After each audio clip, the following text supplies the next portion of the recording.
no joke. Hey, what's up, everybody? Welcome to another show of Quality Comedy Time with me. I'm your host, Quincy. Good to see y'all back. I took last week off.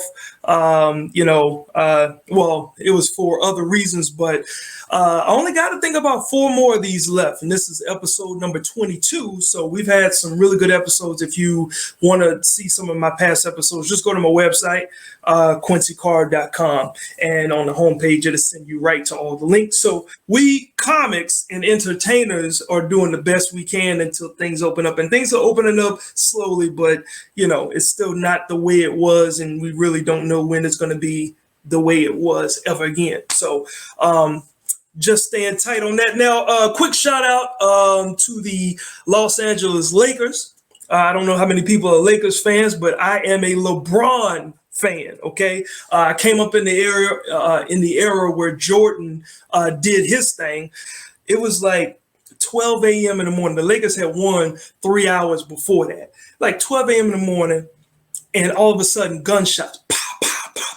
But these shots wasn't from far away. They were like right near our home, right? So, of course, I'm ducking. I'm grabbing my daughter. My wife was downstairs. I'm ducking, and these shots sound like they are like literally right outside the home. And the first thing I'm thinking is, this is not what I pay a neighborhood association fee for. Like, that's the first thing that I thought. I didn't think about anything else. I'm like, this is not what I pay a neighborhood association fee for to hear these gunshots. So what I did was I called my neighbor. I don't know all my neighbors' phone numbers, but I got one neighbor, and he looks just like Mike Tyson, sounds just like Mike Tyson. And this issue is he has a little bit of hearing loss, so he wears a hearing aid. So he sounds like Mike Tyson. Needless to say, I pick up the phone, I call this brother, and I'm like, hey, I see you, Torius Rockets coming from Norfolk, right?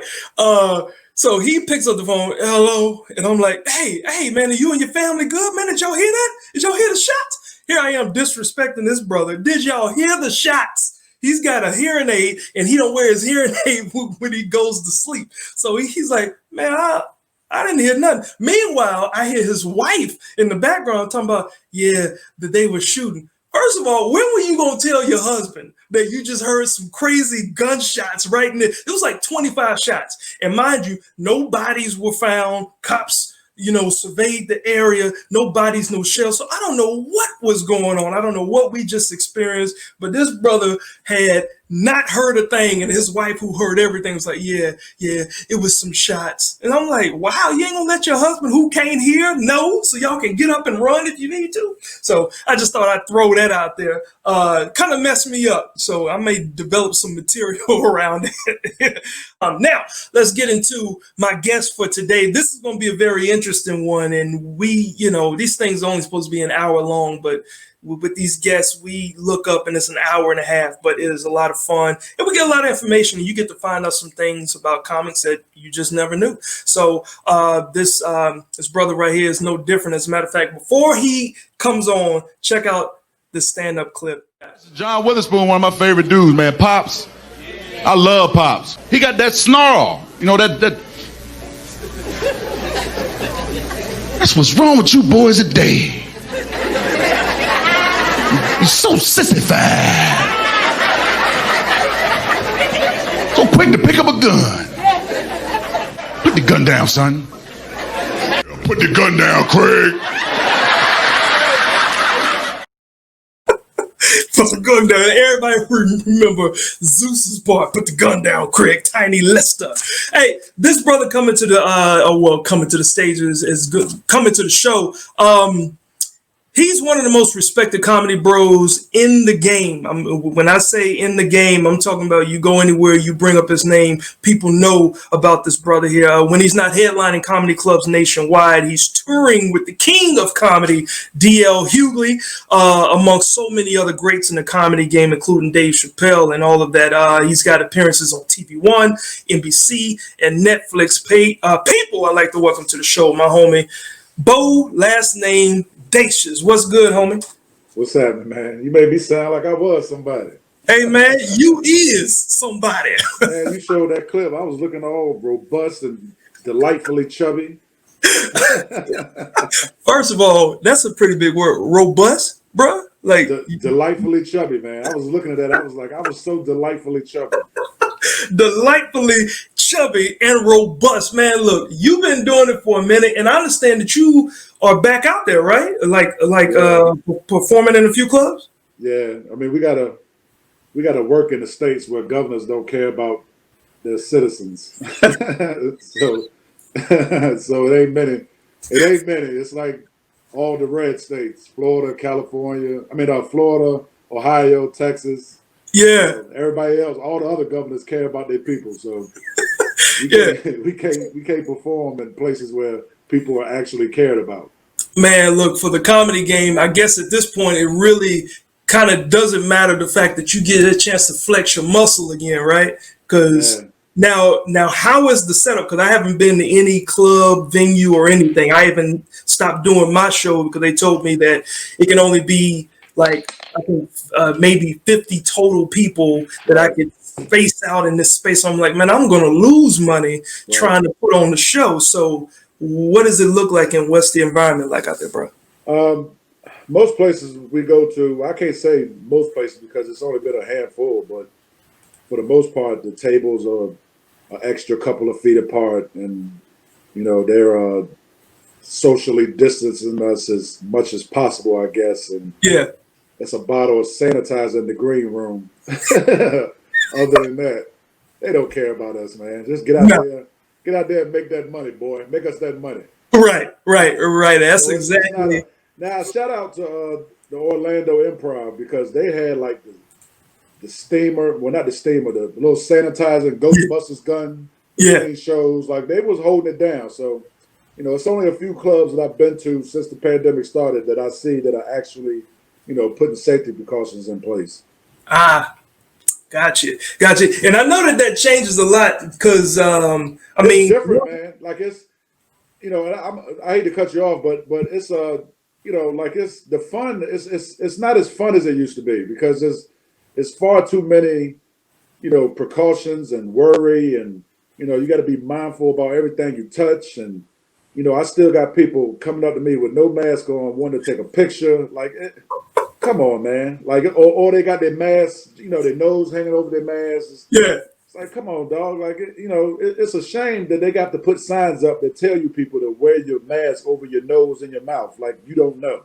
You already said that you performing in red states, bro. So you shouldn't be. I should expect that. Yeah, I should expect that. You really shouldn't be surprised. I can tell you off the top because you got a funny bit about about people that go into Walmart are the same people that go or the same people that eat at Golden Corral. Now, the one thing this pandemic has done is minimize my invites to Golden Corral because all my older family members, hey, we're gonna celebrate Aunt Junie's birthday.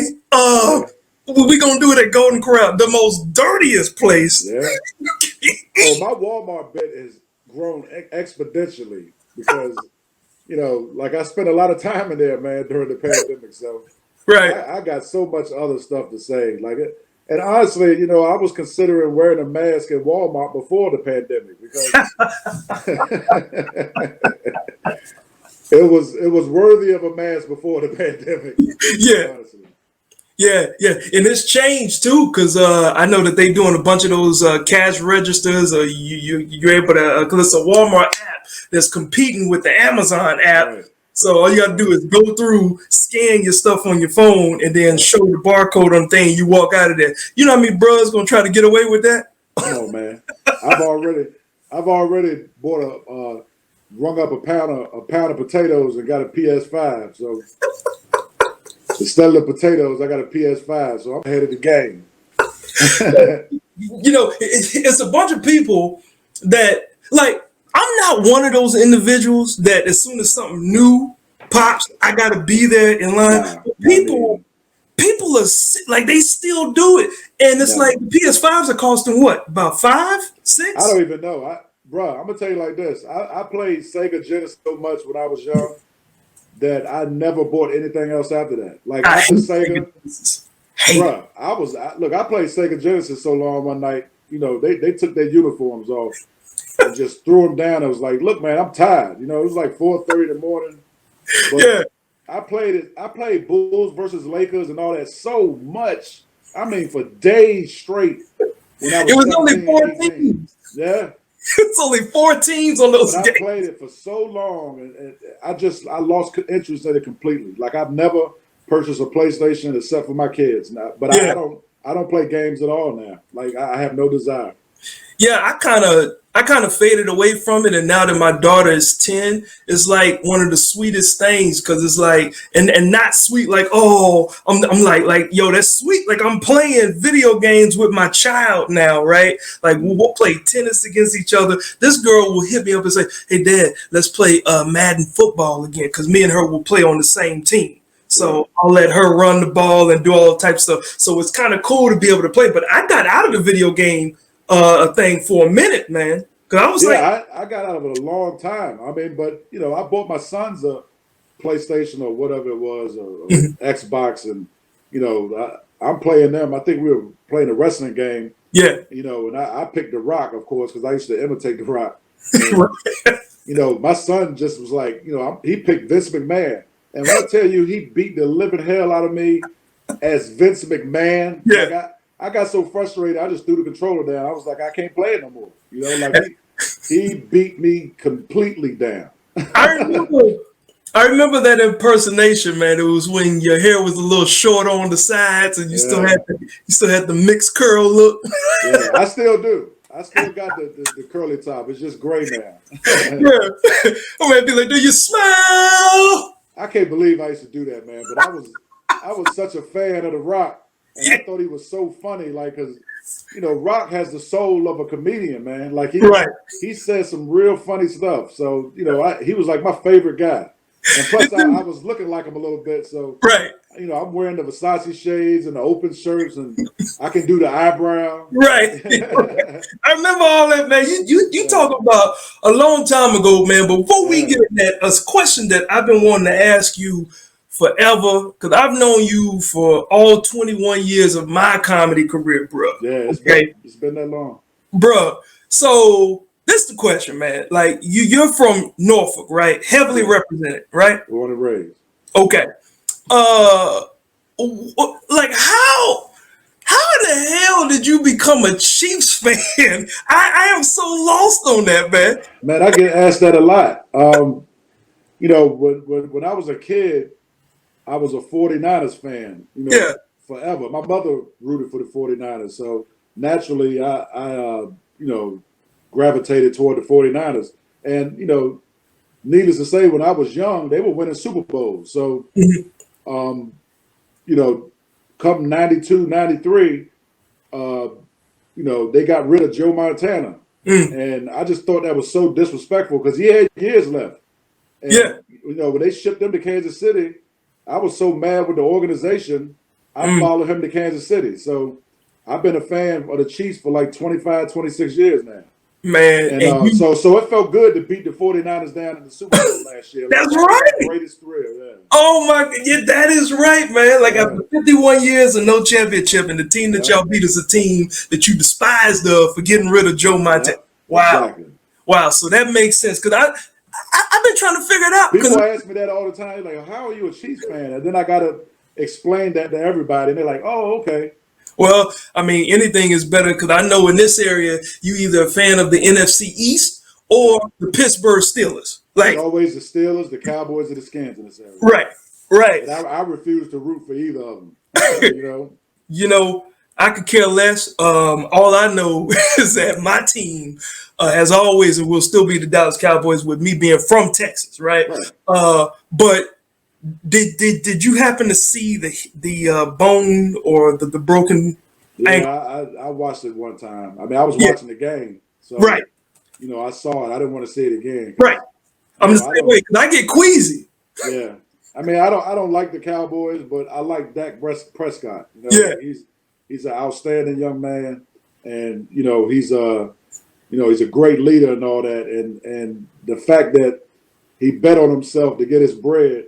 and now he can't get it. Like that really did something to me. I didn't like that at all. So speedy recovery to that young man. Yeah, man. And it's almost like with the Joneses, you don't know what they are planning to do. All I know is that if he was of another color, he would have got his money and then some. Without they was gonna give him 31, I believe. I mean, you can look at it like he's trying to be greedy, but then again, he want Patrick Mahomes money, and he ain't Patrick Mahomes. First of all, stop disrespecting him, okay? Hey, it is what it is. Brother don't throw no passes. He's an outstanding young man and a great leader. he's an outstanding young man. He's no Patrick Mahomes. Okay, you're right. Okay, so how long I've waited on a quarterback for my squad since Joe Montana. We've had Elvis Gerback, dog. Come on, man.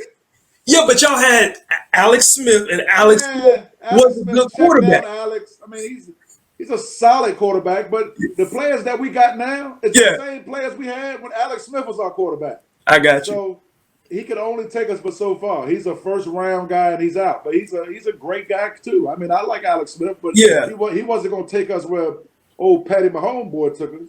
Right. And shouts to Pat, because I know that $500 million contract that he signed, it definitely has got him changing his mind. And I'm just waiting to see when he's going to pull the Russell Wilson after he get his money and leave the woman that he came into the league with. RG3. Oh, no, he just knocked her up and proposed, so they're gonna be around a little while. Oh, okay. Cause I'm about to say I know RG3 did that.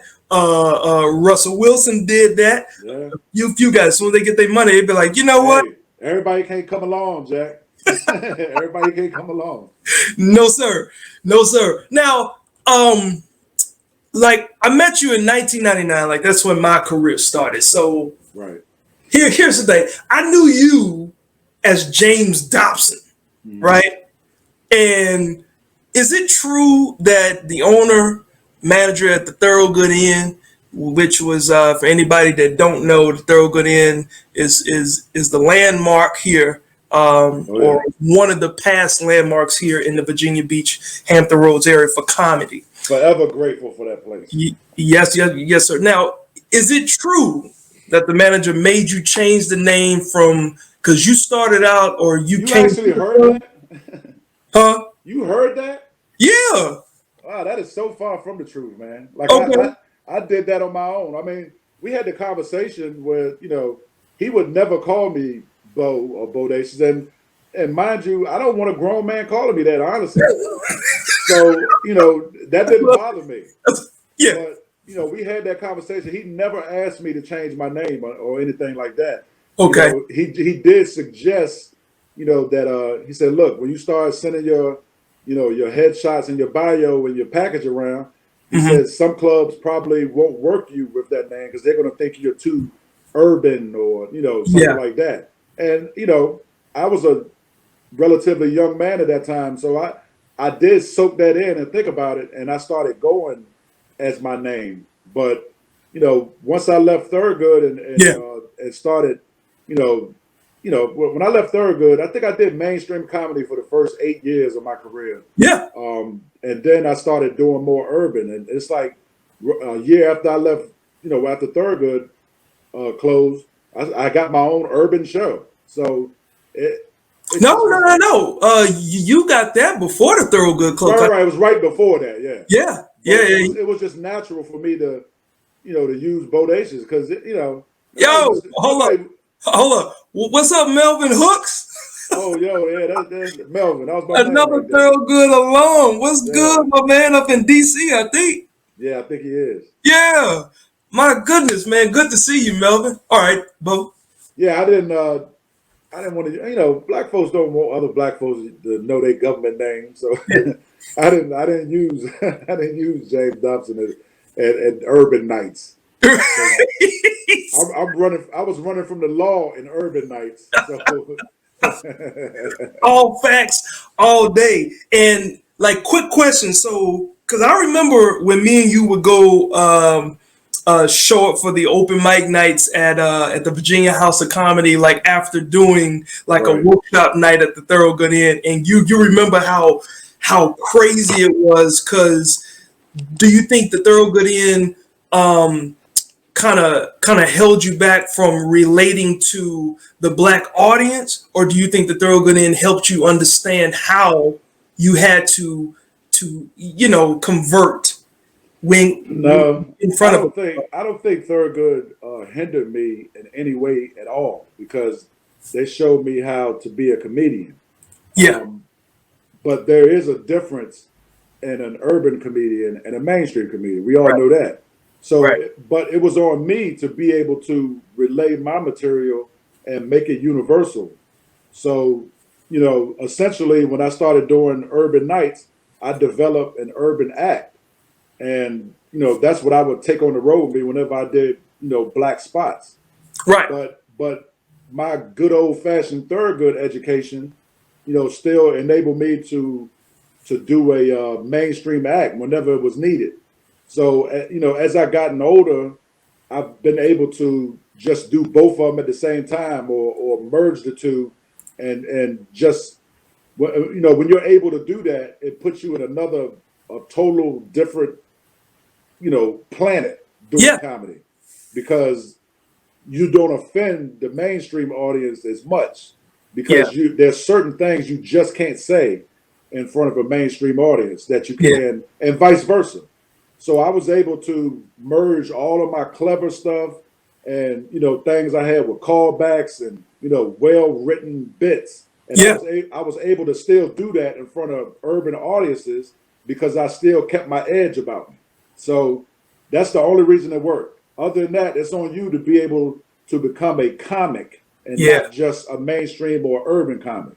So Wow. so my education at Thurgood Inn really helped me, and still to this day, because I can go in front of the whitest audience, and I have the pedigree to go out there and not make a fool out of myself. Yeah, well, about a year or so ago, you actually shared a throwback Thursday pick, man, and I saved it, and it was this joint. Oh God, look at that face. Man, I'm like, I don't even remember taking that pic. It looked like I kidnapped you, dog.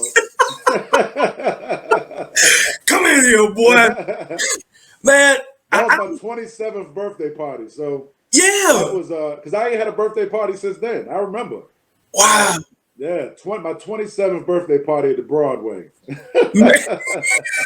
Wow. Like, I don't even remember taking that picture, but all I knew That's was been 18 years ago. That's crazy, man. man, look, me being a young pup in the game at that point, I know I was looking up to you. Right. And so to even have you not only take that picture, but years later see it in your phone and share it, like Oh I man, was it like, made me yo, I laugh. mean, this dude didn't have to share that picture. You could have That shared it with picture made me somebody else. laugh, man, because that's the first thing I said. I was like, it looked like I kidnapped you, man. Yeah, I think you did. You know what I'm saying? Not let anybody else know. Now, with all that said, like you've had an opportunity clearly to work with some of the true kings of comedy in the business. Like, I mean, Yeah. for the last decade or so, you've been touring and opening and working with DL. I know you also cool with my dude A Train too, man. I had him on the show some months ago. A Train is a solid comic, man. Yes, I sir. like that. He's a solid dude too. Yeah, solid dude all the way around, man. And but like with DL and even Dave Chappelle, man, like how much have they shaped your career just in this last decade? Because you got about 24 years in the biz, right? 25. 5. Yeah, Wow. I got a quarter century. I mean, DL has taught me more by not saying anything.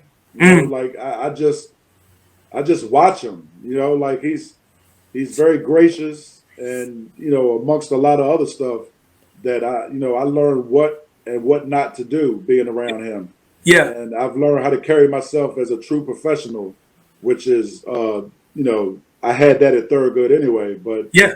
throughout the years I maybe had lost my way because I went through a period where I was a very bitter guy because I thought I wasn't getting my just due, Got you. and it started to eat at me. Mm. So, and it affected me professionally also. So, Yeah. that's probably one of my biggest blessings was being able to link with him and have him. Now, mind you, he's talked to me a lot and taught me a lot, by actually showing me things, but I think I learned more by just watching them, over the past decade. And it's an honor to call him a big brother because Hey, that's your style on stage used to be, it like still is, but not with him.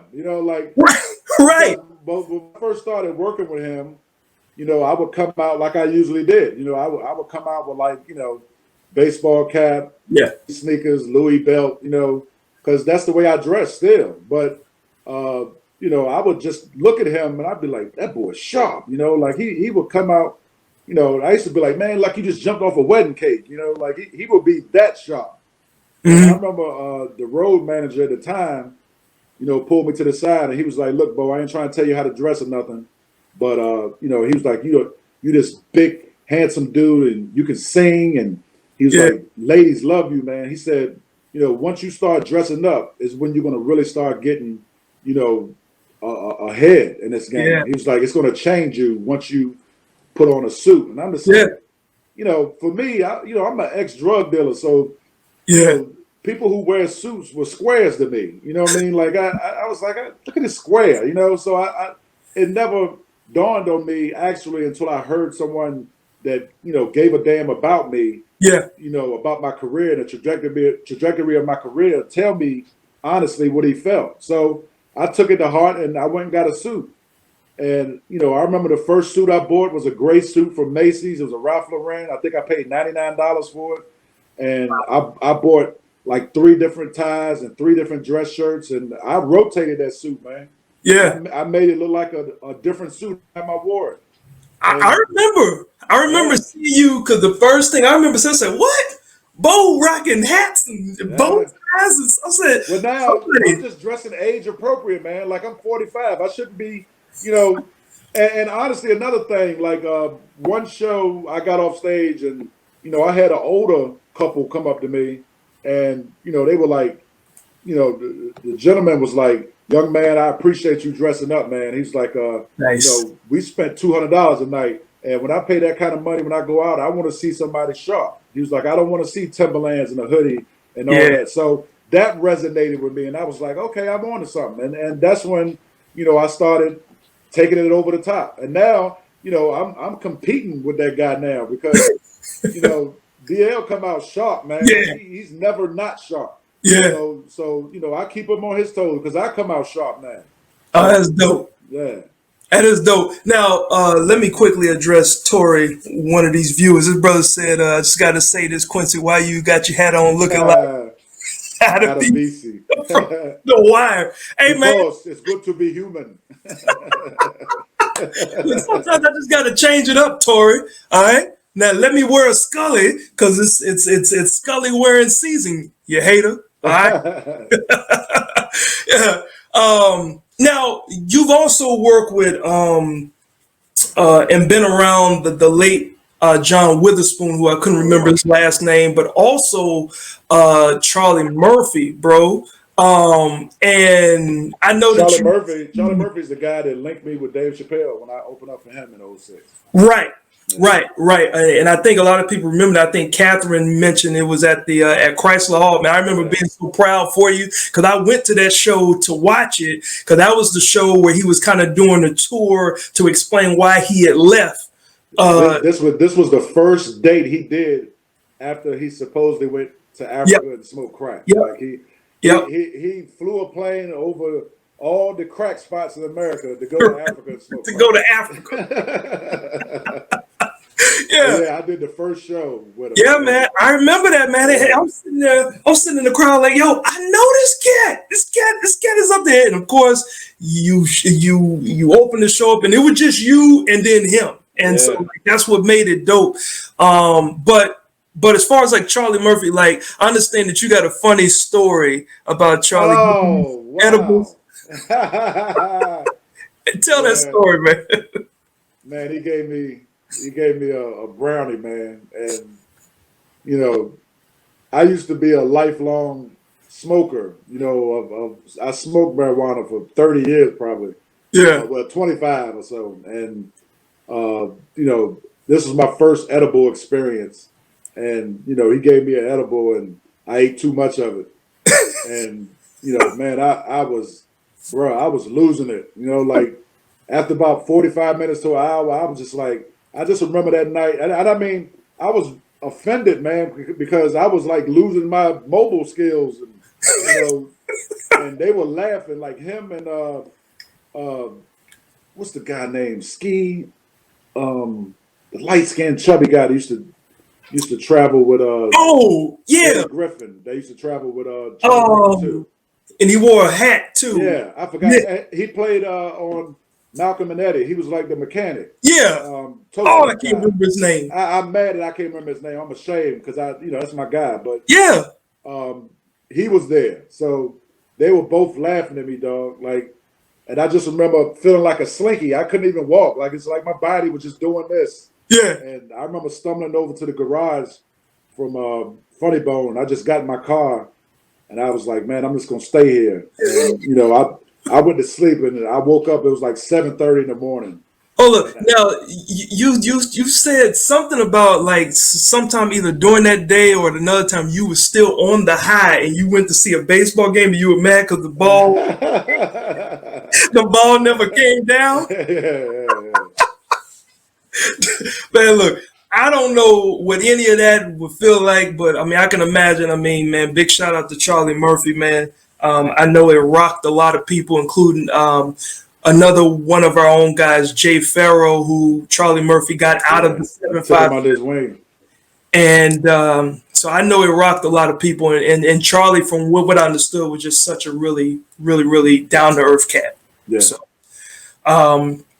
but the one thing that I also found out too, I thought it was interesting. You and DL shared the same thing. You both were fathers to a son with Asperger's. So explain what is Asperger's? Asperger's is a mild form of autism. They're on the spectrum, so to speak. They're practically geniuses. Like they're very bright kids, but they're just a little bit different.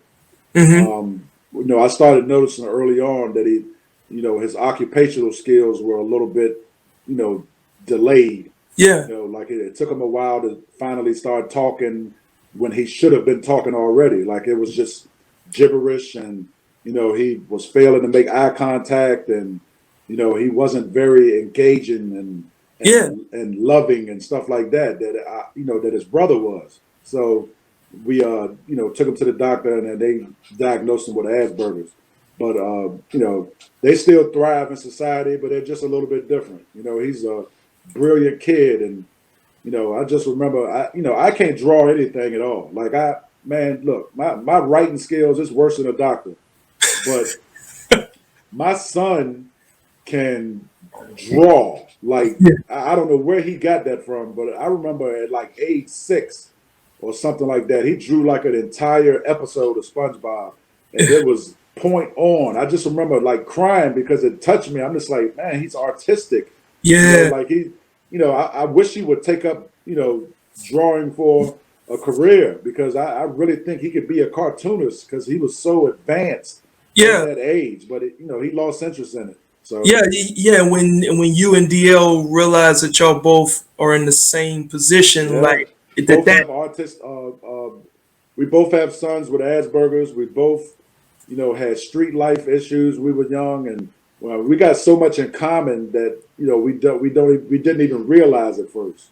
Yeah, and just how you even linked up to start working with him was on the fact that I remember you had told me this story some years ago, saying that you were on a show that you wasn't supposed to be on, or nobody was going to let you perform on, and then DL let you go up and open up, and then and I think that was a little bit after the your time with the Apollo night had ended, and so it was almost like where do I go from here? I've been doing this thing for 7 years. Well, and the first time initially, I met him in 06 at the Funny Bone here, and he's always done a 2-man show, but he's such a gracious guy that when he goes out of town, sometimes if there's another comic, he'll let him do a set or whatever.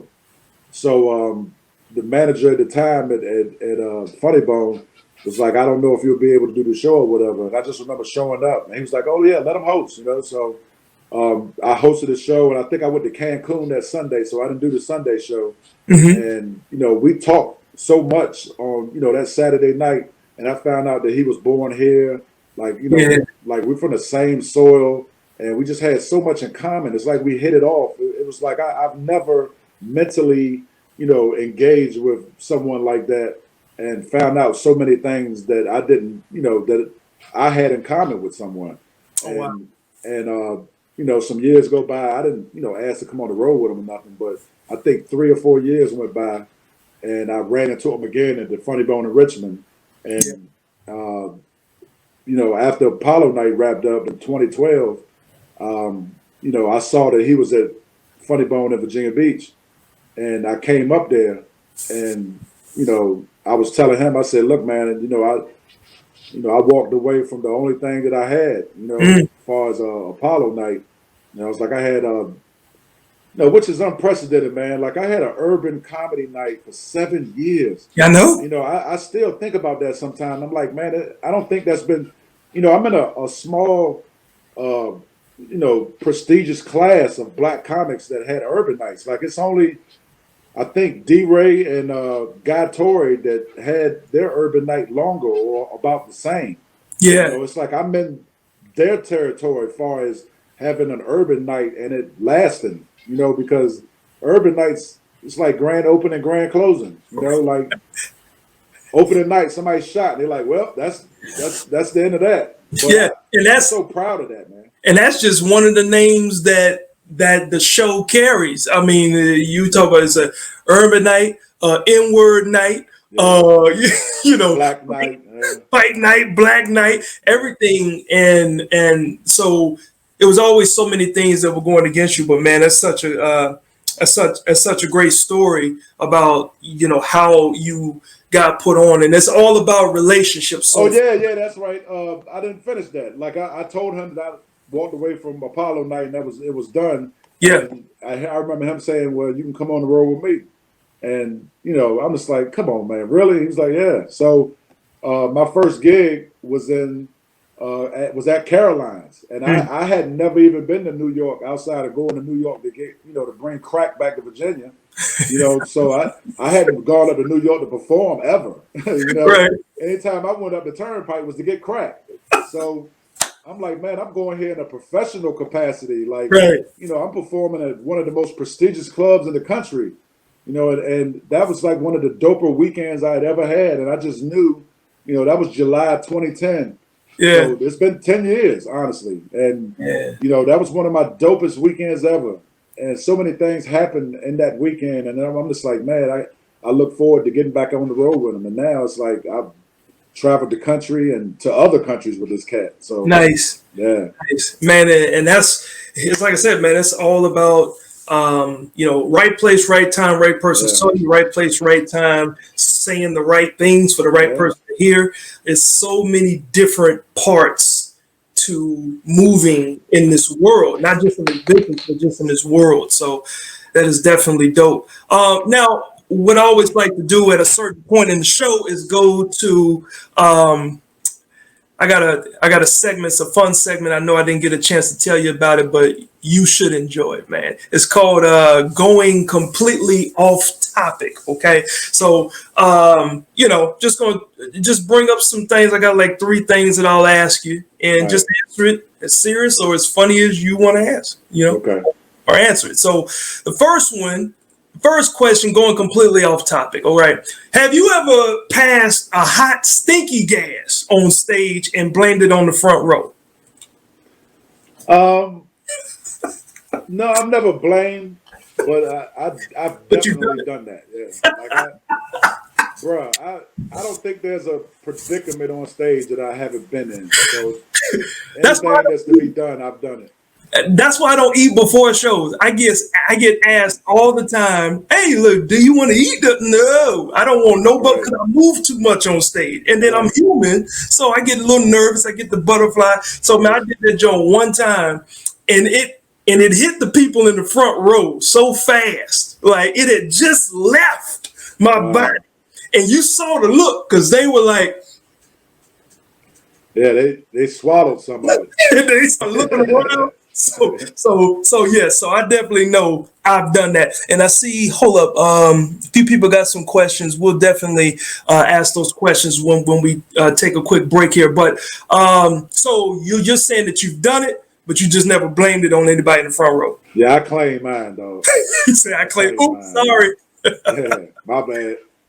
All right. So now I think I may notice, but I'm gonna give you a chance to actually say it. Next, going completely off topic question. What's your favorite hidden talent? Wow. I think I do a lot of impressions, man. Like I can imitate so many different people, but I just don't do it. Right. Because, Okay. So like who? Man, it's so many, dog. Like it's, cartoon characters, singers. You remember? Hold on.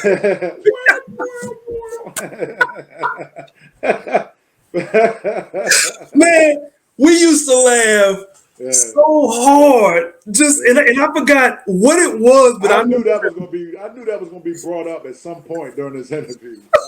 I knew it. Oh man, that was used to tickle Quincy, man. Anytime I do that. The time. Anytime Jerry was weak, Jerry. He would always fall on his back and start laughing and holding his stomach.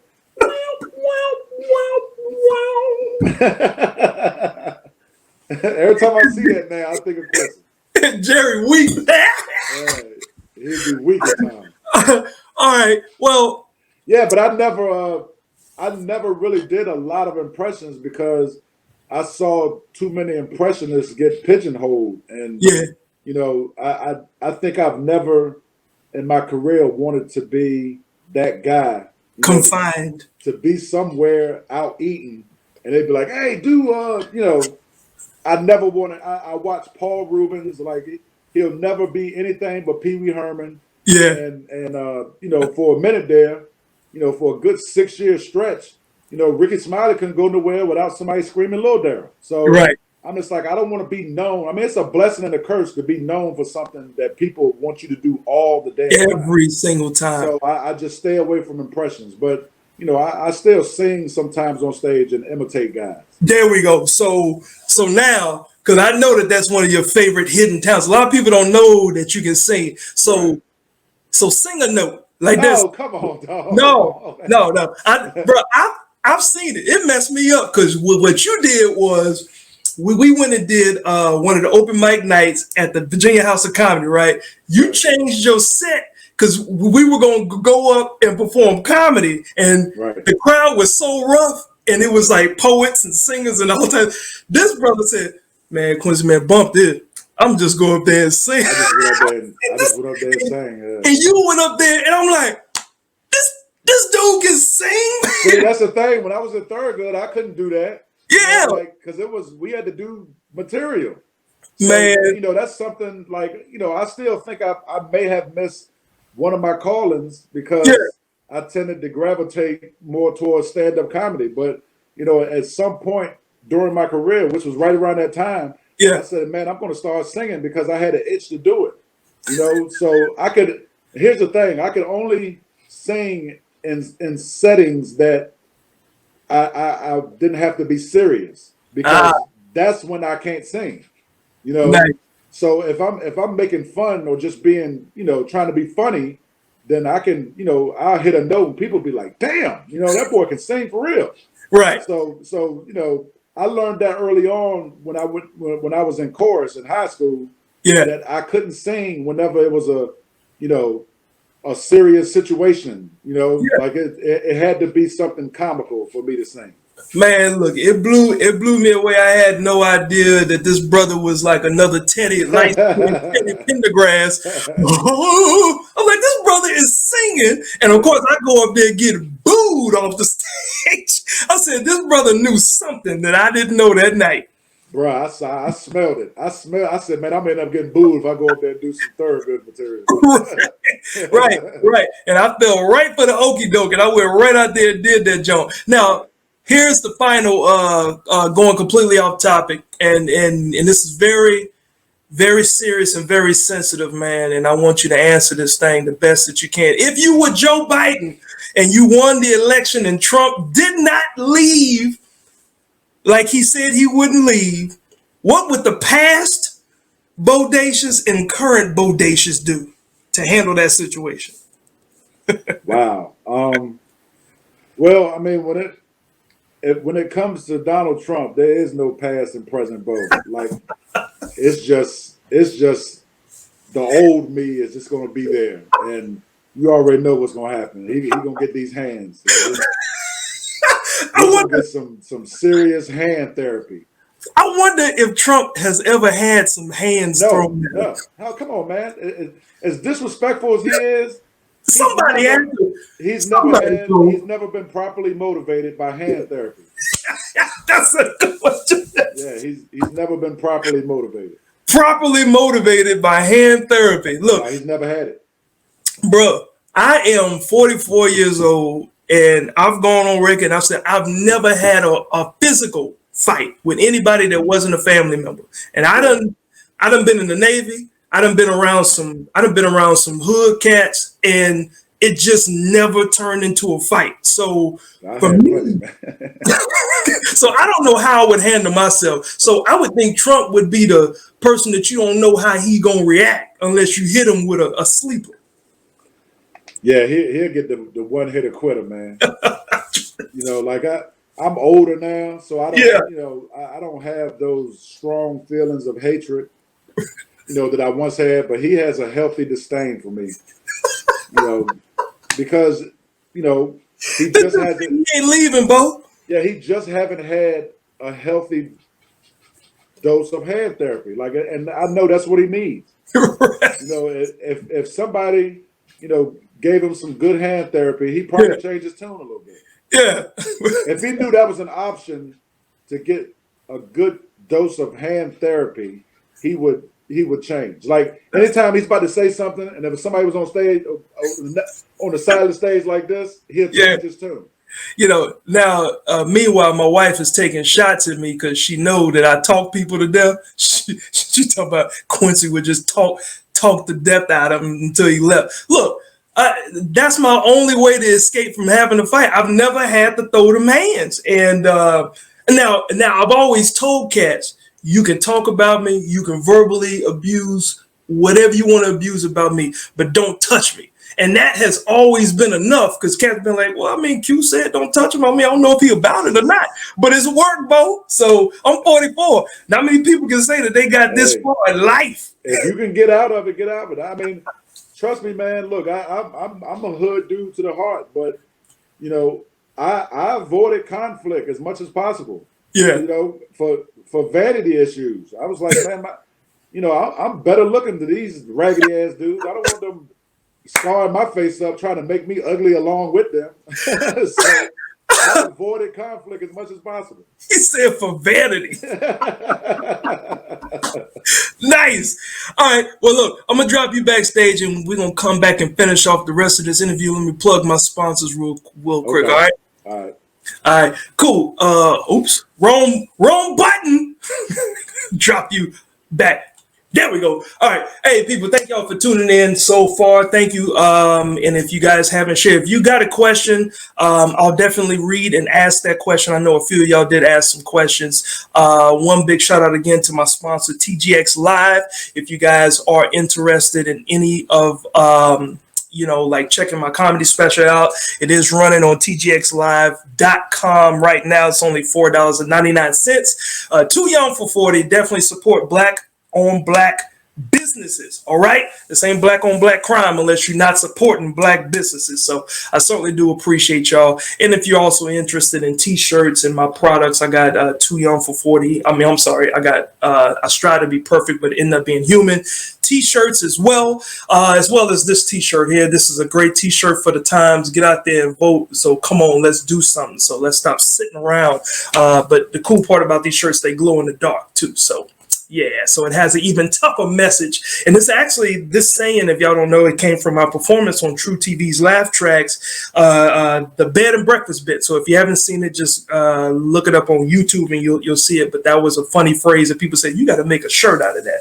And I did. So, yeah, so if you guys are interested, just leave a comment or send me a direct message and I'll get you order details. And everybody that wants to order one, I'll throw in a wristband that has my perfect human message. Basically saying this right here: I strive to be perfect, but end up being human. Okay, we all make mistakes, so stop judging and stop holding grudges and all that type of stuff. So, but let's go ahead and get back to the rest of the interview.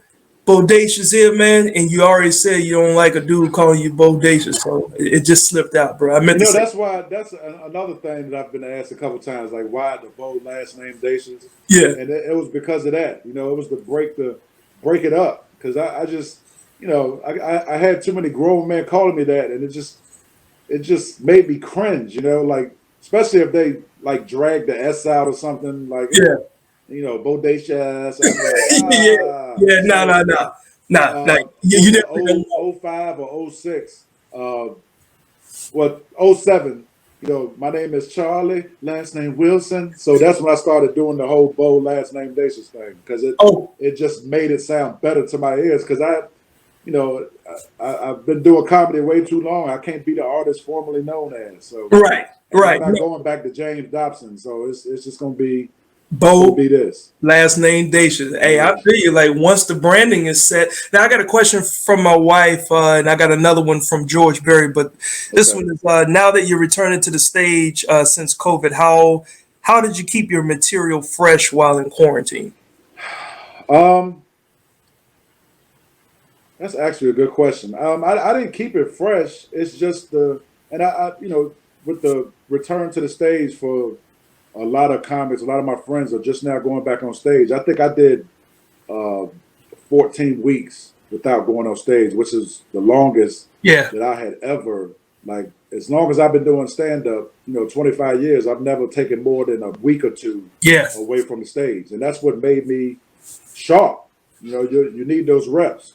So the first night that I went back on stage in Dallas, I was scared to death, because I'm just like, man, I can't even remember my set. And but it's like riding a bike. Riding a bike, yeah. I mean, I hate to use that as a reference, but as a comparison, but it's true. I haven't ridden a bike in 25 years, so I can't remember how to do that either, honestly. But it's like, man, I've been doing this for so long that it just comes back to you. Yeah, and all it takes is that one laugh, though. Really, right. And you get that laugh. Right. Another thing that helped me was the fact that, right before the pandemic hit, I was at my absolute apex. From January to March, I started getting standing ovations every weekend. Nice. And now, mind you, that's like the ultimate for a comedian or any kind of performer. Yeah, is a standing ovation, and those are very, very hard to come by. Up until that point, I might have had one or two in my entire career, and they weren't, a full-fledged standing ovation. They were like, 4 or 5 people standing up. Right. If you ask me, damn right, I got a standing ovation. Right. Because it is. But I started getting standing ovations. Like I was killing. I was just at my very best that I'd ever been. Yeah. Right before the pandemic, I was about to tape a special. I mean, everything. So I had all of this in me, and during the pandemic, for those 14 weeks, I wrote a lot of stuff that was going through my head because I couldn't perform. So, the first 10 minutes, 15 minutes of my set was all, stuff about what we all are going through. Yeah. And it hit so hard that, by the time I got to my material, it was like I couldn't wait to get to it. Yeah. So my sets are actually better now. That's good. Which is, it really doesn't even make any sense, but it makes all the sense in the world. Yeah. I mean, as they said, you know, we're all on an even playing field. I'm talking about if you Kevin Hart, I'm talking about if you Quincy Carr, I'm talking about if you Bo Dacious, I'm talking about if you DL Hughley. Right. Everybody's on the same playing field because everybody ain't working.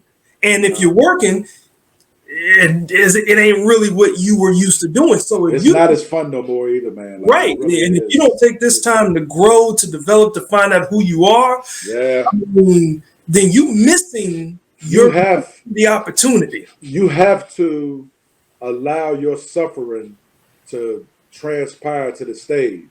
You know, Yeah. when you're a comedian, your suffering has to be part of your act Yes, sir. And because everybody else suffers, and your transparency has to come across. You know, and I've been more transparent during this pandemic than I've ever been in my entire life. I Because know. I'm a very private guy. Yeah. I've thrived on not allowing people to be in my personal space. You know, I keep who I'm dating, you know, who I was married to. I keep all my private, my kids, everything. I keep that away, totally separated from, you know, my brand as an entertainer. So, you know, for a long time, all you saw was me in suits and me showing pictures of my shoes and, you know, my outfit and a little clip here and there and, you know, stuff that I like. So I never said anything about my personal life until this pandemic started. And I started being more transparent and talking about how I was suffering. And, you know, I had some dark days, man. Yeah. And, you know, all that stuff came across in some of the videos that I did from March, April, and May, you know. And Yeah, I remember that. I think a lot of people started following me, and the people that were already following me, I think they started to dig me, you know, a lot more because they're like, oh, this guy's more than just a comedian. Like he's a great human being that's going through something just like all of us. And, you Right. know, he's letting people in. So And it's a relatable deal. yeah, I've heard that word transparency more in the last 7 months than I've ever heard it. Oh, So wow. I know for a fact that that's exactly what I've been. Got you. Well, George Berry had a question. I know George has been a fan of yours for a minute as well. He said, "Do you feel like you have finally got the respect of Tidewater now that you felt you deserve?" Um, I don't think I've ever felt I deserved the respect of Tidewater because I don't think that was one of the things that I was shooting for. I wanted to be global out the gate. Right. But, you know, I also know that, you know, being a man of God and somebody who's read the Bible several times, that, you know, a prophet never gets his just due locally. Yeah. So I never let that frustrate me because I already knew going in how that was going to turn out. So now once you get away and start doing big things and they don't see you in the area, that's when they'll start reaching out and wanting to be part of what you're doing. You know, as long as they saw me every Wednesday and I was in reach, I never got the love like I get now. Yeah. So now I'm a legend. You know, now I'm doing big things. You know, Right. it is what it is. But, you know, it's good to be loved at home. You know, Yeah. it really is. Well, my thing that I've always said for many years is, and I just stick by it, but you do have to be locally grown before you're nationally known. So, and the reason why I say that is because so many people are quick to try to get out of the area to start at the bottom of the barrel in a bigger pond. Right. And doing that doesn't give you the opportunity to grow up where, you know, if you fall out there, your people should be like, hey, you've been doing things here, we got you on your come up. Absolutely. But So that's always been my mindset of, you know, like build locally. And even though this is not my home, I mean, I've been here over half my life. I've been here since 1995. So this is my home. Right. And it's about building up. And if things happen outside of here, that's God's plan. But if it's not, at least I know where I live and where I sleep and where I wake up, I should be good for the seeds that I've sown. Right. Yeah, definitely. You know, I felt a very long time ago that as far as this area is concerned, which is, you know, my beloved home. I love the 757. I really do. Yeah. So, you know, they never could love me as much as I love them. I do know for a fact that many years ago I felt that I hit a glass ceiling here. Yeah. And I knew that I was too big of a fish to be in this pond. I started to suffocate. Yeah. So I planted a lot of seeds. I helped a lot of guys along the way. A couple of them became big name comics, and I take a lot of pride in that, and I'm Yeah. very proud of that. And I think the fact that I molded some cats, I think, my blessings came back around 360 because, I got a lot out of that. Yeah. Yeah. Yeah. I mean, shoot, it goes a long way. I mean, I've had some folks that they used to ask me with even the homie Jay Farrell, and they said, "Man, you were putting Jay Farrell on your shows when he was young. Before all, be like, well." And then they would go into, so why hasn't he helped you out? And I tell people, Man, I hear that a lot. I don't understand what Jay Farrell had done for me. Off the top, when Jay started doing this thing out there, Jay would ask me to come on the road and do a show. I think I did like 2 shows on the road with him. That was him reaching back, because those were good paydays, more than what I was making. Like at the time, Jay was one of the only comics that I had reached out to of my other industry folks that said, "Hey, I'm putting my own comedy special together, and I just need a little financial help, like as a sponsor, and you'll get a credit as an executive producer." He didn't even think twice. Man was like, "Got you, boom." And then he put me in my first film because he called me up. It's a movie called Get a Job, and he was the character that he was. They wanted a character that sounded like a smooth Casanova type of player guy. So he started doing all these impersonations, Cat Williams and all these other pimp voices. And they told him no. I remember being on my job. This young brother called me up and said, "Hey, Q, I'm on set right now, and can you talk? Because the directors and producers, they want to hear your voice. I want to ask your permission. Can I use your voice? Can I imitate your voice as this character in this movie?" And the brother did it. Yeah. And so I'm saying, like, this brother is doing my voice. So if you go find that movie, for anybody out there, Get a Job. When he does an impersonation of me, everybody that's seen this, like, yo, he is on point. This brother is better. He's done you. And I've heard impersonation of you.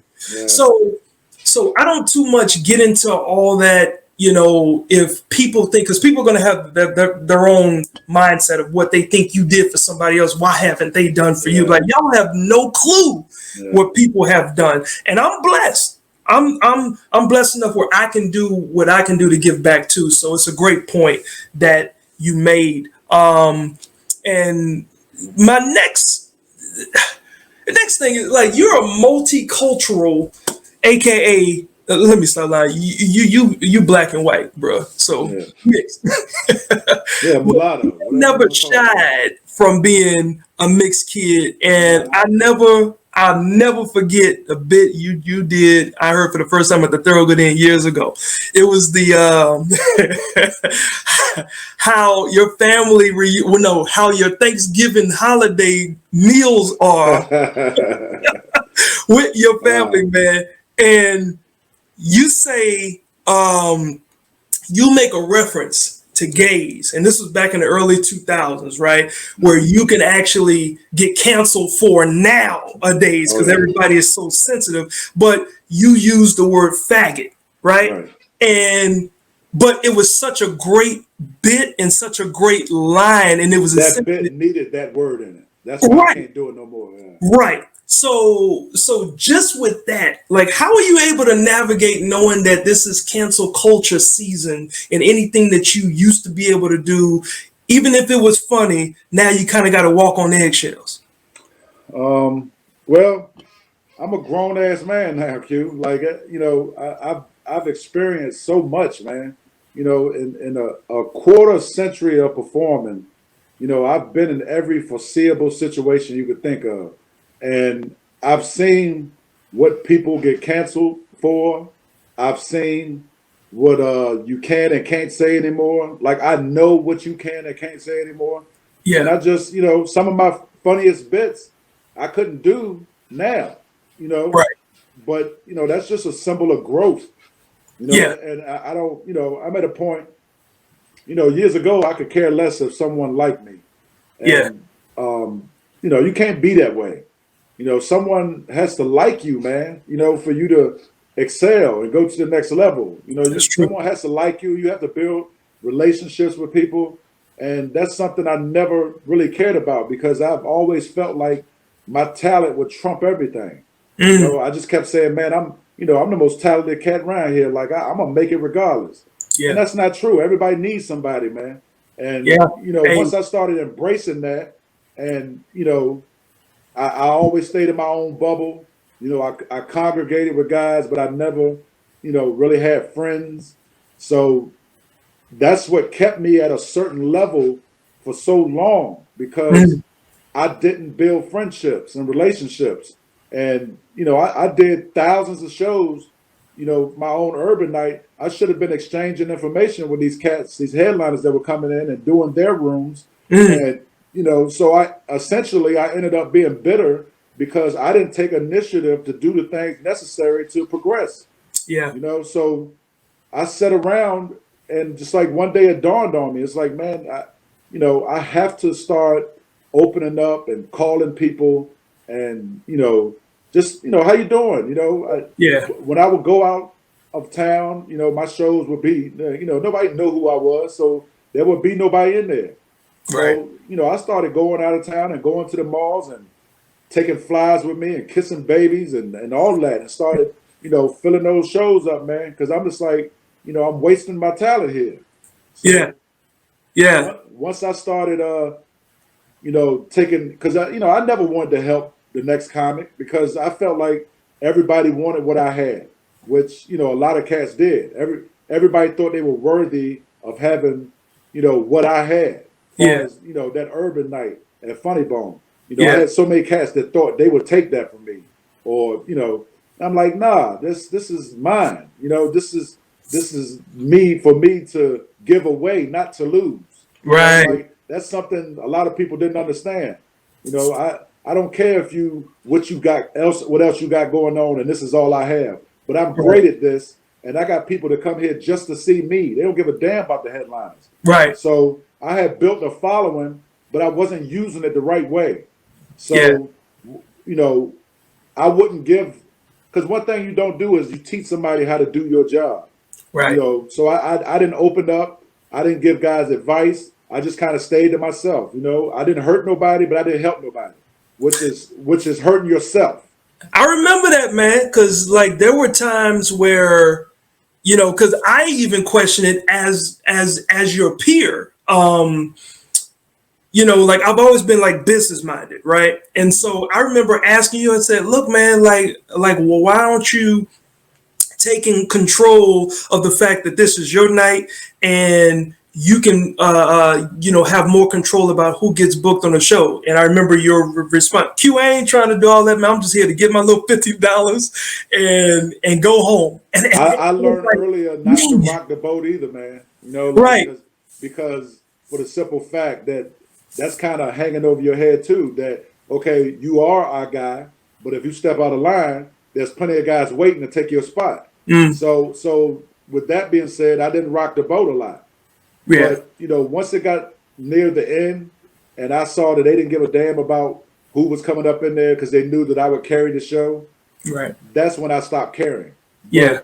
But during that process, I started being a lot more transparent. I started helping other comedians and giving guys advice, and so they wouldn't make the same mistakes that I made. And a lot of guys, took this stuff because I had all this knowledge that I was just, you can't keep that to yourself. Once you're gone, man, you're gone. Yeah. So you gotta let God get all the greatness out of you that's in there, man. So once I started being a lot more of a spiritual person and knowing what my assignment was here on Mm, this earth, once I got a grasp of that, man, I became a much more grounded person, and things started happening for me. So now I can sit down and look back and be like, man, God opened up them gates for me once I started doing the right things. yeah. And it definitely shows, man. And I do have, I mean, because I didn't discuss it with you. So if you don't want to talk about it, man, it's definitely All right, but I want to congratulate you on your sobriety. I've been seeing your journey. You saying, "Hey, on this day, I'm this many months Right. sober, not having a drink." Did that play a lot into the person that you eventually changed out of? The fact Um, you had a drinking problem?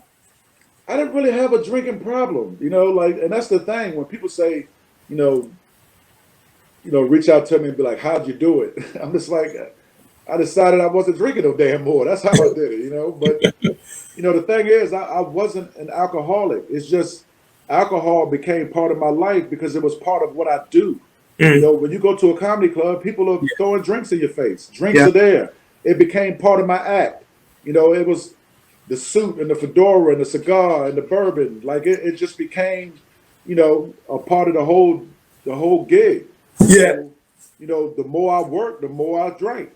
And, no one's ever seen me drop dead, drop down drunk, Wasted. falling down, and none of that. Yeah, Even though I probably have been, but, again, my vanity issues wouldn't allow that to be seen. Like, I don't care how drunk I am, I'm not going to let y'all see that. right, You're not going to see me slip because right. I know y'all can't wait for me to slip. Yeah, it's true. So one day I just decided, well, I stopped drinking for 3 years from 2009 to 2012. Hmm.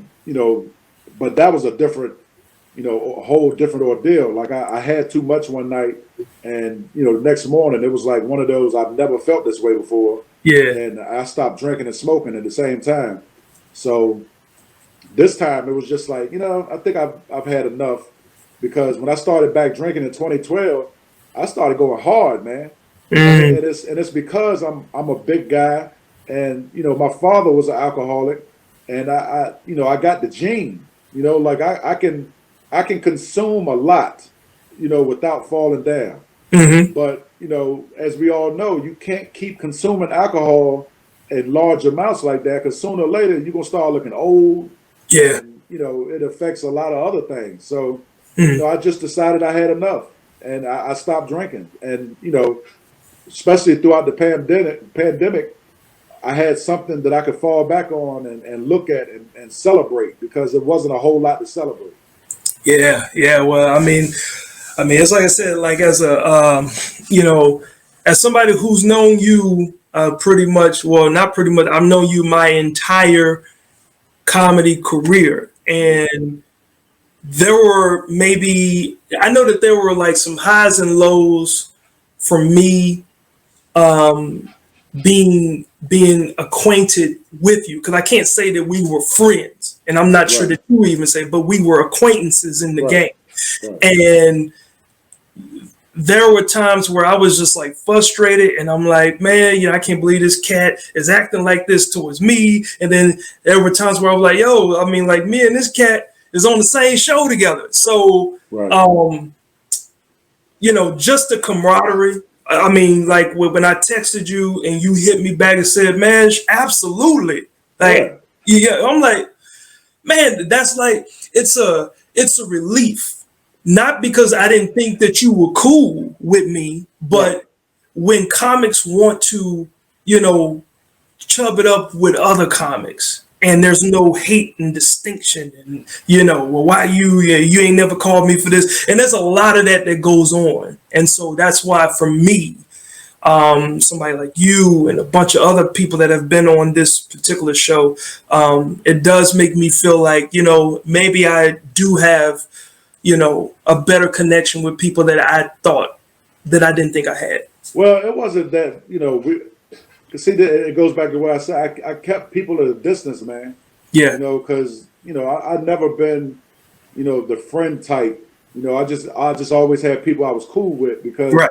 when I did the friend thing, it was so much betrayal involved, and I'm one of those guys that I'd rather you just kill me than betray me because Right. if you betray me, then I want to kill you. So I decided that it wasn't even worth it. Me molding friendships, and I've always had this saying: if I ain't been knowing you, my whole life, then what's the use of us being friends? Right. But yeah, I mean, you're gonna have people on your show because people respect what you do. Like, Yeah. and I'm one of those. Like, it's very difficult to have a brand, like you have, like a brand of, clean comedy. It's hard, man, to be funny and clean. Yeah. Like I like to cuss, man. Like, I can't even believe I've been on this for over an hour and I ain't cuss. Like, it really is. I mean, It really you is disheartening. you I said just a can't couple throw an of. F-bomb. Damn, hell. I That's mean, not cussing. I mean, ain't nobody counting, Bo. I mean, but I got a list. Just give me a second. Yeah, I want to cuss for real. So, I love to cuss, man. Ain't nothing like cussing. So, for somebody who doesn't cuss at all and has a brand and Oh just no. Just talking about that's dope.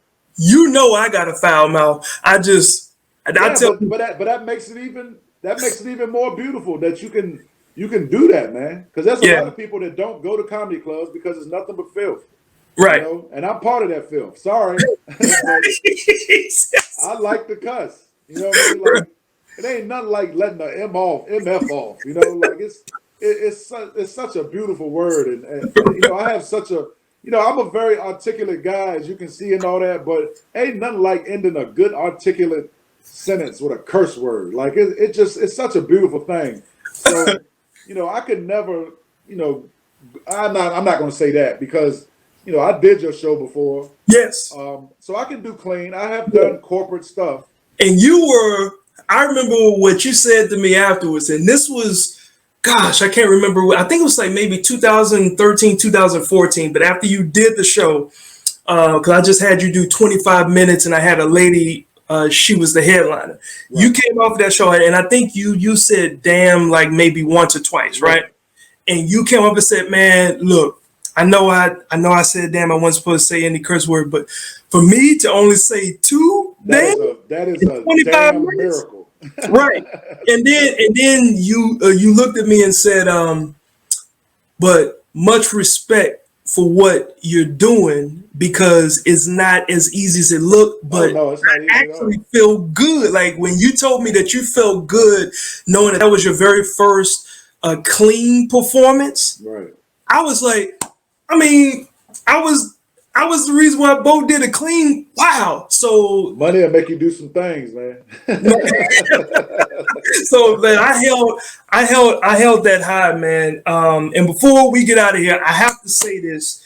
I have to let something off my chest. First of all, for the quarantine, well, it's not quarantine, but for the cash prize tonight for the trivia question, I haven't done it yet, but thank y'all for sticking around. What year did Dacious open up for Dave Chappelle at Chrysler Hall? I think I said that, dog. So I know. Listening, yeah. Right. So do me a favor. Can you text me just so I make sure that I have the correct year? So just text me, but I think I have the year. So if y'all were listening, what year was Bo Dacious the opener for Dave Chappelle? And it was at Chrysler Hall here in Norfolk, Virginia. All right. So while people are answering that, the first correct answer in the comments, I will acknowledge that after the show is done, and then we'll take care of that. Now, I have to admit this, and I don't know how many comics will admit this, bro. It's a very bad thing in the comedy game. And I just got your text. Thank you. It's a very bad thing in the comedy game to get caught stealing material. And I don't know if you remember in my younger early days, within the first year, I was using a lot of stolen material. I watched something, and it was Rob Ribel who pulled me to the side and said, "Look, you a funny guy. You have stage presence. You don't want to be known as a hack comic." But I have to acknowledge this, bro. My first performance that I did, and I think I have some family members from Texas that's on here. We did family reunions and did talent shows, right? So they knew that I had just started doing comedy, and this was in 2000. I started in 99, in March of 99. This was June of 2000. So about a year and a half. And I wasn't sure what I was going to do. Guess who 3 minutes of 7 minutes I used? Yours. I pulled your stuff out. and it hit, and it was funny, and I'm sitting there like, man, yeah, ain't nobody gonna ever know whose it was. But I had to tell you, because I don't think I ever told you that I did use your material. Yeah, my family member Stephanie said, "Yep, I was there." Yeah, that was this guy. I was talking about Wow. Steve Irwin. You remember Crocodile Hunter? the Crocodile Hunter? Yeah, I did your exact bit, and I said, I don't know how I'm gonna handle this because at the Thoroughgood, of course, I was cursing, but at the family reunion, couldn't curse. So of course, it was my first time doing it without cursing. I had 7 minutes, but I only had 3 minutes of my stuff. So yours, I'm talking about out of Beatty Barnes, April Carter, and all the other brilliant comics that I was watching. Yours was the one I stole. There, I said, I had to tell you, homie. Hey, so we had a confessional up here.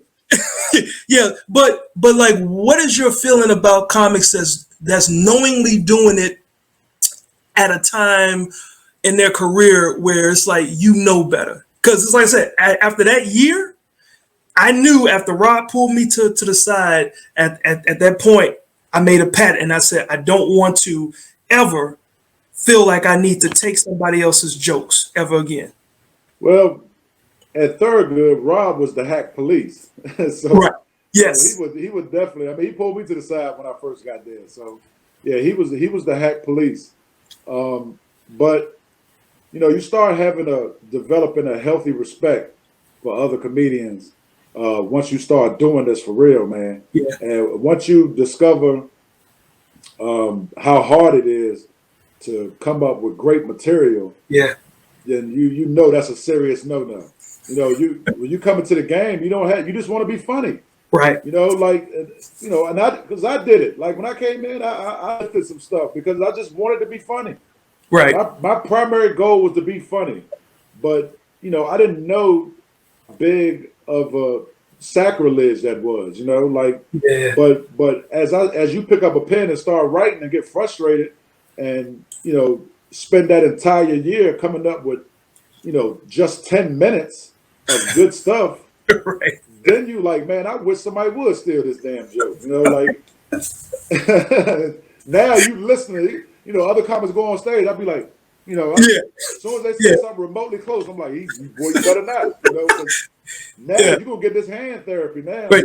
Cause do you have any bits that were taken? I'm not saying to name the person who you think took it, but do you have any bits that are out there that somebody took? Oh yeah. Gotcha. But now, now my material is not even. It's the emancipation. It's unique. The emancipation of me is. Yep. It's a conversation. Yeah. It's real life stuff. There's no jokes involved. Right. Like there is no jokes involved at all. Right. I go up there and do a full hour, and it's just a conversation. So if you're still in my conversation, then you really got to get these hands. Right. Going to wrap it up. Hey, bro, I feel the same way. As like I said, it's definitely about being unique. It's about having your own thing that only you can look back and say, yeah, that's Quincy. And that was one of the reasons for the whole quality comedy thing. I said, look, if that's what the brand of my business is. And when I got my opportunity to have my first show, which was at the Virginia Beach Funny Bone in 2010, I said, why not start branding this quality comedy thing? I didn't know it would turn into what it is now, where it's recognized. That's dope. But like you said, when you are completely evolved into something that, even if somebody tried to steal or tried to take something that is yours, it's going to look so unauthentic that you have to just sit back and laugh like, you tried to take that? Right. So much respect to you, bro.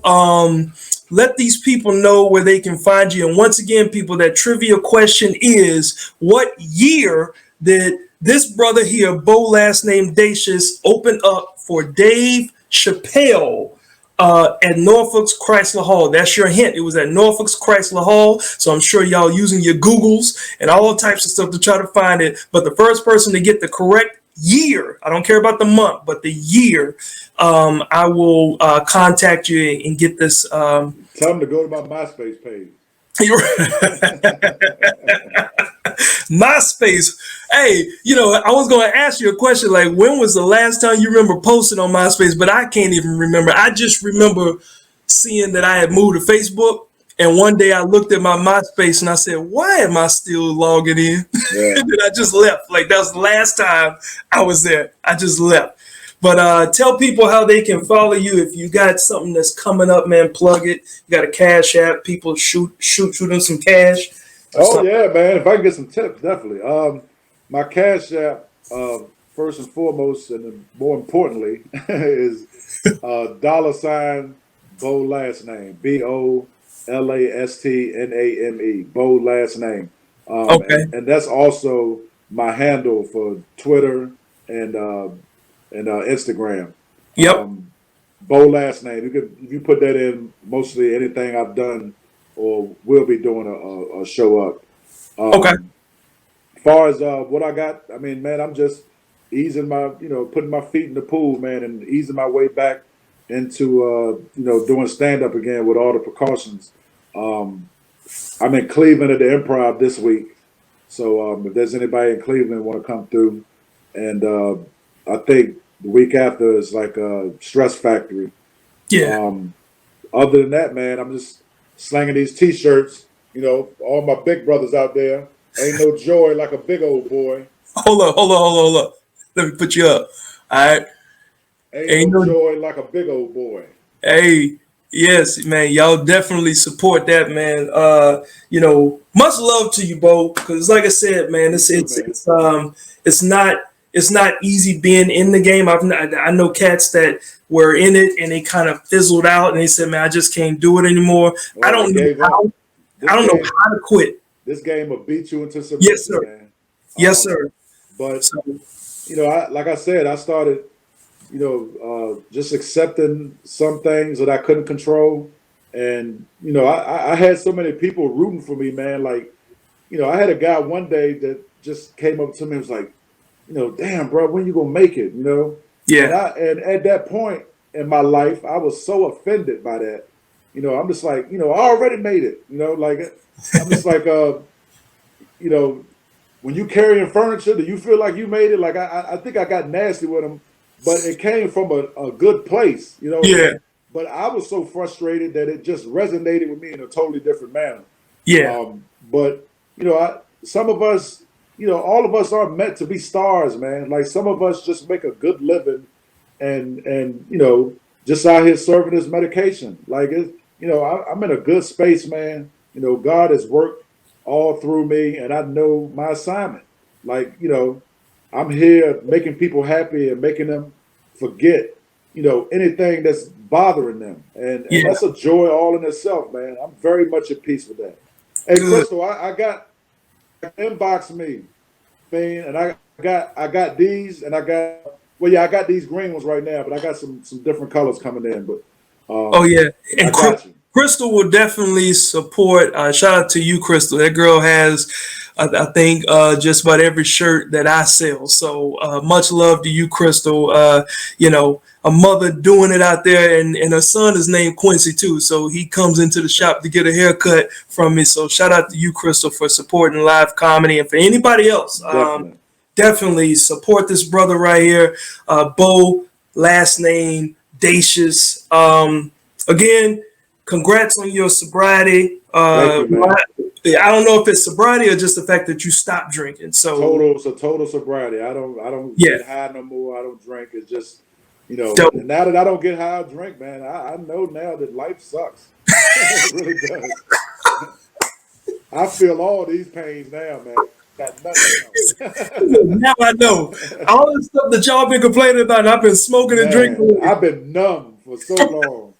Now it's like, ouch, this hurts. Yes, sir. Man, look, man, much love to you, my bro. And likewise, man. Yeah, keep doing what you're doing, bro, because you shining a light on and doing something totally different that a lot of guys aren't capable of doing. So you keep doing what you're doing, man, and keep shining that light, because there's a lot of people that wish they could do what you're doing. So you're in your own lane, man. There ain't a whole lot of people that's doing what you're doing because they can't do it. So be aware of that, and know that you're doing totally special.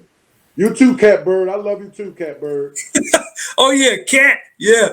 Hey, thanks again, homie. And like I said, you know, if anybody's trying to get in contact with Bo, you definitely do that. And Bo will be chatting again, and hopefully we'll share the stage sometime soon. Yeah, man. Sooner or later, Funny Bone back open. So I got to go down there and see the people, man. Oh yeah, well yeah, I forgot. Yeah, we'll talk about that later. We'll talk about that later. I forgot, dog.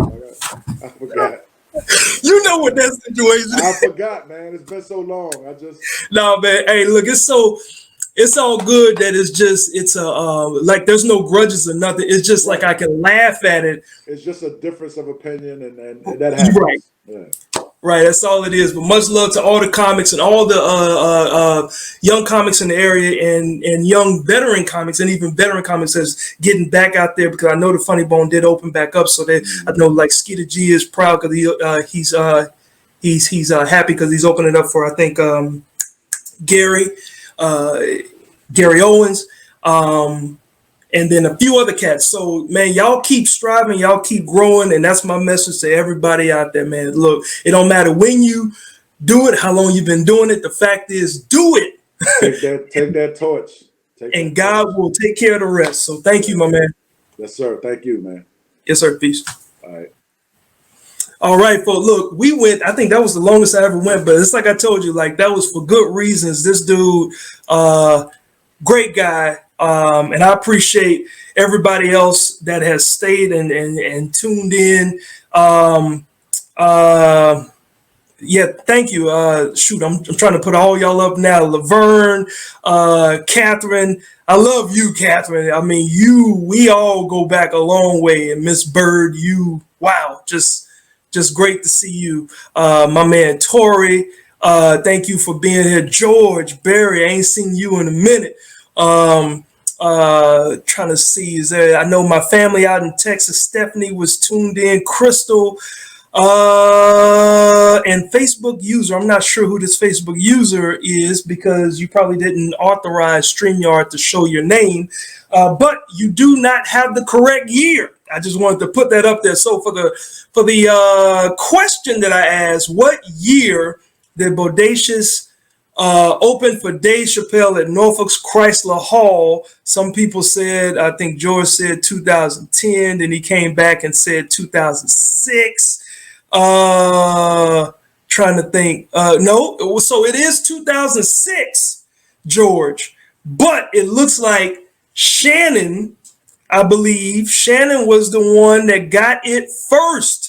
So y'all shout out Shannon Parker, fellow comedian in the business. She's done her thing as well on the Quality Comedy series as well. Love you, Shannon. And as soon as you feel safe about getting back in the shop so I can keep them edge ups tight, you know my stuff stay fresh. You know what I mean? So congratulations to you, Shannon.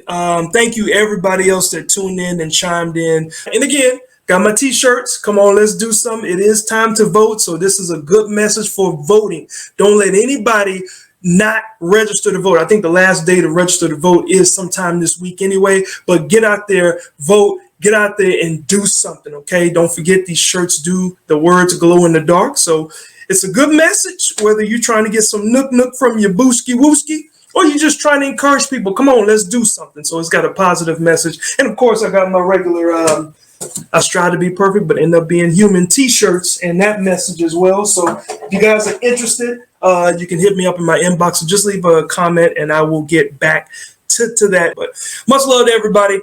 I am going to stop talking and get out of here. And I will see y'all next week. Deuces.